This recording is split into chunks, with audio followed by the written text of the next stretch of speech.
अब कैसे निपटता? जी जी, अब वारिस पठान की बारी है जी। अब प्रेम शुक्ला, आपने मूलतः अपनी बात को रखा, बीच में आपको टोका, आपको फिर मैंने 1.5 मिनट दिया, आपने अपनी बात को रखा। मैं वारिस पठान का रुख करता हूं। वारिस पठान, यहां आप महंगाई और पेट्रोल की बात करते हैं, लेकिन वहां आप पुलिस हटाने की बात करते हैं, यानी जमीन पर। स्टूडियो में आप कहते हैं कि देखिए बात होनी चाहिए विचारों की, बात होनी चाहिए विकास की, लेकिन ग्राउंड पर आप औरंगजेब की बात करते हैं। अगर आपको मुसलमानों के ही कोई मसीहा को चुनना है तो अब्दुल कलाम आजाद को चुन लीजिए, दारा सिखों को चुन लीजिए, लेकिन औरंगजेब बोलूं मैं अमीश भाई, जरा आराम से बात कर औरंगजेब का टाइम मिलेगा ना, एक आध मिनट। ये क्यों चिंगारी भड़काई आपने? 1 मिनट आपके पास है। सबसे पहली बात तो अमीश भाई ये है कि आपने रिसर्च बराबर नहीं किया। रिसर्च में ये आया है कि जो आदमी फोटो लहरा रहा है उसका एमआईएम से कोई ताल्लुक ही नहीं है, हमारी पार्टी का कोई लेना देना ही नहीं है। बहुत बढ़िया, एक पैटर्न सा चल गया है पूरे देश में। मुसलमान कोई भी गलती करे, कुछ भी करे, औरंगजेब का नाम ले, सीधा एमआईएम के साथ उसको जोड़ दो और उसको बता दो भाई के देशद्रोही है, ये ऐसा है, फला है, ढिमका है। बात नंबर 2, सबसे पहले तो मैं तो वायलेंस का खंडन करता हूं। आज जो कोल्हापुर में हुआ, इसमें स्टेट की फेलियर है, इंटेलिजेंस का फेलियर है। हिंदू संगठन को परमिशन आपने दिया, उन लोगों ने जाके वहां पे आतंक मचा दिया, पुलिस ने लाठीचार्ज किया, तो ये जवाबदारी तो स्टेट की फेलियर की बनती है। तो उसके बारे में बात नंबर 3, आपने नीतीश राणे का कुछ बयान बताया, आप एक जगह पे रुक गए बयान में, आपने बता दिया बुलेट ट्रेन है, चले जाइए। आपने उसके आगे का अल्फाज नहीं बताया। उन्होंने क्या कहा? उसने कहा कि अगर जरूरत पड़ी तो हम तलवार उठा लेंगे। क्या ये अमीश भाई ये बोलना चाहिए? तलवार उठा लेंगे, काट डालेंगे सबको, मार डालेंगे सबको, ये अलाउड है क्या? और आप इसका खंडन नहीं करेंगे? क्या करना चाहिए इनके बारे में? राज्य सरकार को स्टेप लेना चाहिए, नहीं लेना चाहिए? अगर इस तरह का अल्फाज वारिस पठान ने बोला होता तो क्या होता? अब तक एफआईआर होकर जेल में आता। अब उसके खिलाफ कोई कार्रवाई नहीं है, कोई वायलेंस का खंडन नहीं करेगा, कोई जवाबदारी नहीं लेगा कि हाँ इंटेलिजेंस का फेलियर है। मैं तो 4 महीने से बोल रहा हूं, और अमीश भाई आपके चैनल पे आके बोल रहा हूं कि कुछ लोग महाराष्ट्र में आए हैं जो हिंदू महासभा के नाम के ऊपर बड़े बड़े जलसे करते जा रहे हैं पब्लिक मीटिंग में। कभी लव जिहाद, लैंड जिहाद, इसका वो उसका वो, यही राजनीति करके नफरत फैला रहे हैं। उनके खिलाफ अच्छा ठीक है, आपने बोला इंटेलिजेंस फेलियर था, सरकार जाओ भड़काओ, वायलेंस करो। ठीक है, वारिस आपने बोला ये पोस्टर लहराने वाला हमारा व्यक्ति नहीं था। एक सेकंड, वारिस हियर मी आउट। वारिस, आपको अच्छी तरह से सुना गया, आपने अपने वक्तव्यों को रखा। अब आपसे एक सवाल है, और सवाल सवाल बहुत डायरेक्ट है। आपने बोला कि हमारा व्यक्ति नहीं था जो पोस्टर ले रहा है, वो हमारा व्यक्ति नहीं है, आपकी बात को माना।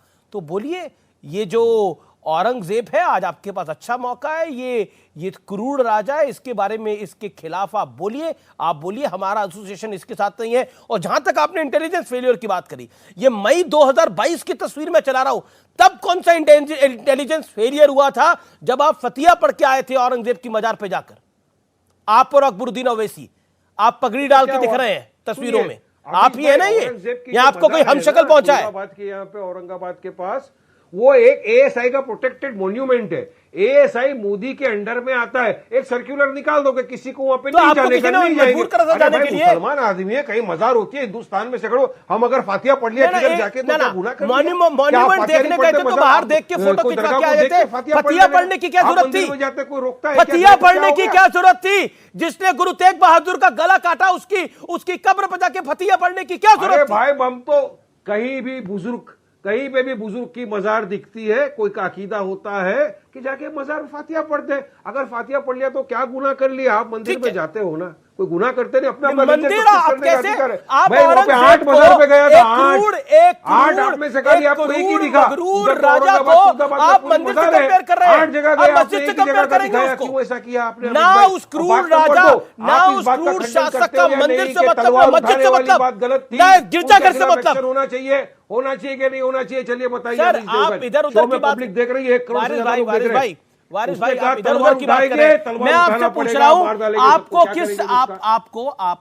आपको किस इंटेलिजेंस फेलियर ने मजबूर करा था वहां जाने के लिए? जवाब दीजिए, किस इंटेलिजेंस फेलियर ने मजबूर किया था मई 2022 में आपको और अकबरुद्दीन ओवैसी को? वहां पे जमा होने के लिए क्यों? आप महाराष्ट्र का वातावरण खराब करने के लिए वहां पे जमा हो गए थे सब लोग।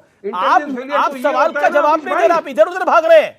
वारिस पठान, आप इधर उधर क्यों भाग रहे हैं? मैं कहाँ भाग रहा हूँ? सवाल पूछ रहा हूँ आपसे। मैं तो आपकी बात का जवाब दे रहा हूँ। आप कहां दे रहे हैं जवाब? एक एक करके पूछते हैं। एक आज वन ऑन वन आपके साथ सर, एक सेकंड, आज वन ऑन वन आपके साथ। एक सेकंड रुकिए, हैव पेशेंस। सवाल नंबर 1, आइए वन ऑन वन करते हैं, ठीक है? आप एक एक करके मेरे सवाल का जवाब दीजिए, फिर मैं कहानी को आगे बढ़ाता हूं। आपने बोला हमारा व्यक्ति नहीं था, मैं बोल रहा हूं कंडेम औरंगजेब।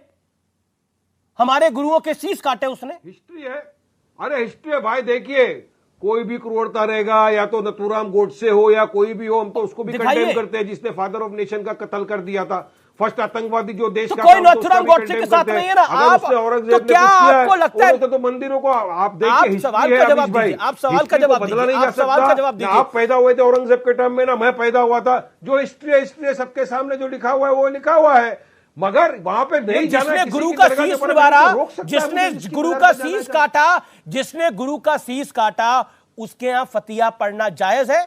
और किस इंटेलिजेंस का फेलियर था जब आप फतिया पढ़ने गए थे मई 2022 के अंदर? फातिया पढ़ना, फूल करना, एक मुसलमान जो होता है ना, जो मरहूम हो गए, पढ़िए, उनके जाके फातिया पढ़ते हैं। नहीं, पढ़िए। तो लेकिन औरंगजेब, मोदी की गलती नहीं है कि अब्दुल कलाम आजाद क्या जाके पढ़ते?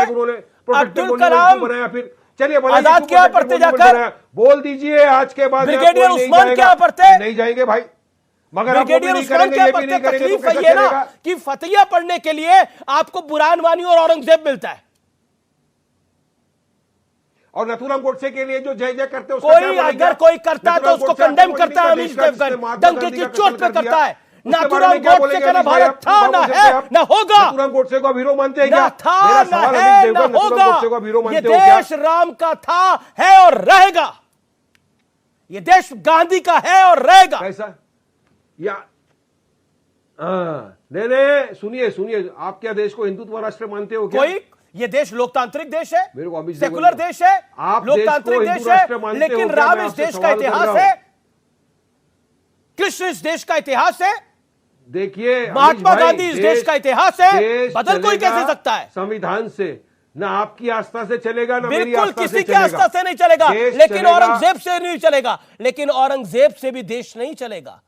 क्रूर औरंगजेब आखिरकार किसका मसीहा है? मैं सवाल पूछता हूं व्यूअर्स, आप ट्विटर पे अपनी राय दें। लेकिन professor Sangeet Ragi, the bottom line is this कि हमारे देश में औरंगजेब के समर्थक मिल जाते हैं, बुरहान वानी के समर्थक मिल जाते हैं,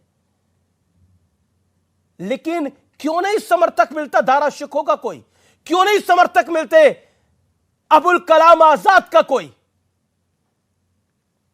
एपीजे अब्दुल कलाम का क्यों नहीं कोई समर्थक मिलता?